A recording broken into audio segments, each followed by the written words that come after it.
Qui est Laura Lone, l'humoriste dont la blague sur la Shoah ne passe pas? Zoom. Une blague de l'humoriste Laura Lone, diffusée dans le JT de France 2, a provoqué la colère des téléspectateurs et des associations.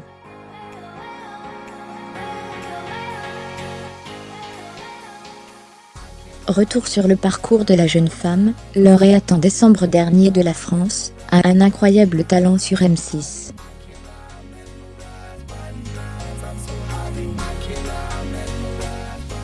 Elle vaut tout. Dans un sujet consacré au renouveau de l'humour féminin, le JT de 20h France 2 diffusait vendredi 19 janvier, un extrait du spectacle de Laura Lone.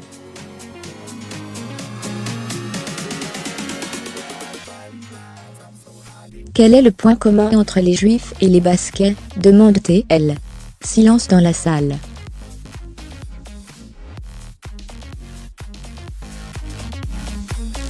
Réponse de la jeune humoriste belge. On en trouve plus en 39 qu'en 45. On entend quelques rires, et de faibles protestations, avant de la retrouver, dans sa loge.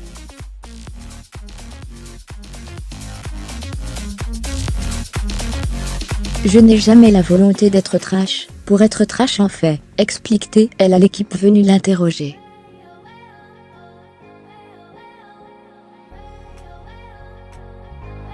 J'écris des choses qui me font rire, je vois ce qui vient. Puis je teste devant les gens, je vois s'ils rient, ou s'ils saignent des oreilles.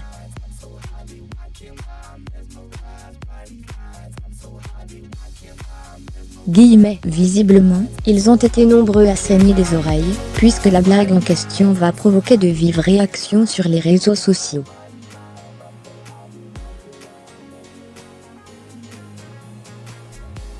Et continuer à être commenté pendant plusieurs jours. Service public.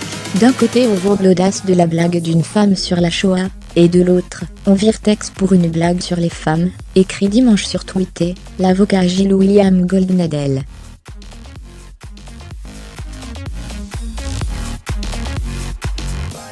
Dimanche, le BNVCA, Bureau national de vigilance contre l'antisémitisme, a annoncé son intention de saisir la ministre de la Culture et le CSA, estimant que cette forme d'antisémitisme à la Dieudonné n'est ni de l'humour ni une quelconque forme de liberté d'expression.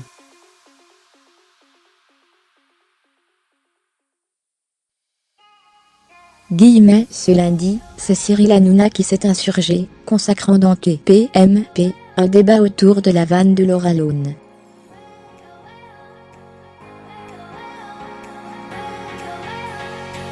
On a dépassé les frontières de l'acceptable, lance son chroniqueur Gilles Verdet, en larmes.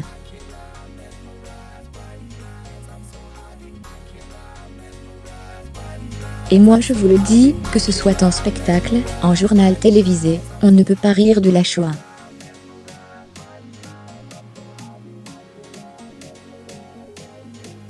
Si son exposition dans le JT de France 2 fait aujourd'hui polémique, la Belge Laura Lone n'est cependant pas une inconnue du public français.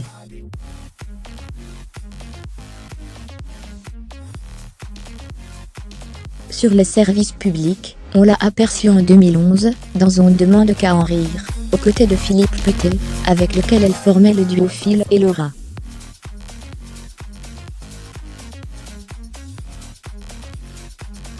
Sur scène, elle assure la première partie de Jeff Panaclock, et fait sensation avec son premier one-woman show, Le diable est une gentille petite fille, tout écrit avec Jérémy Ferrari, autre grand spécialiste de l'humour, très noir.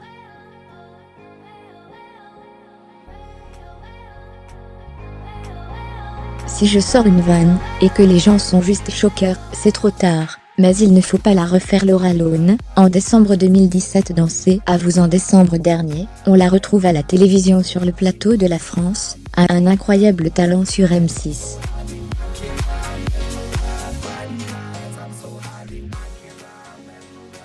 Elle l'emporte en finale, avec un sketch sur la fausse mort de son père, guitare en bandoulière, singeant un précédent candidat, qui avait prétendu être l'ami d'une victime du Bataclan.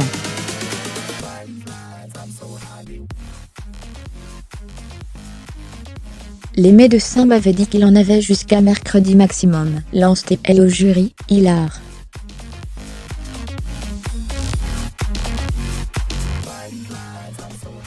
Du coup, je m'étais dit génial, je vais écrire une chanson. Les gens vont voter pour moi.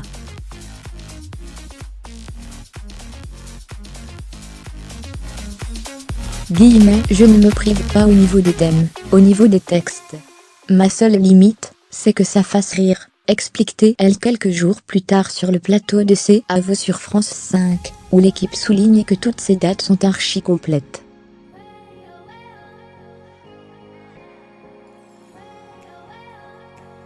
Si je sors une vanne, et que les gens sont juste choqués, c'est trop tard, mais il ne faut pas la refaire.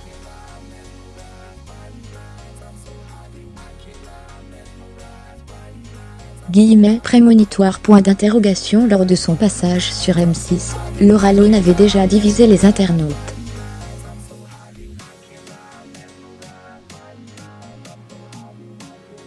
Mais c'était sans commune mesure, avec le scandale déclenché par l'extrait du sketch diffusé sur France 2.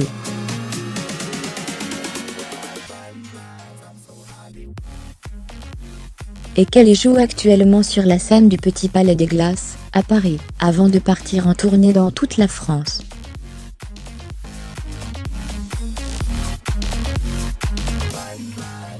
Contacté par nos confrères de Télé Loisirs, Mathieu Clé, son manager, assure que la jeune femme n'a pas l'intention d'alimenter une polémique qui n'a pas lieu d'être.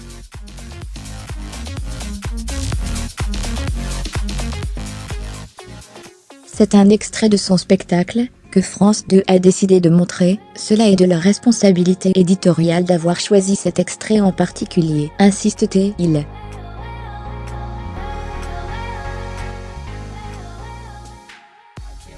Durant son spectacle, elle fait des blagues sur les catholiques, les musulmans, les juifs et personne ne sort choqué de la salle.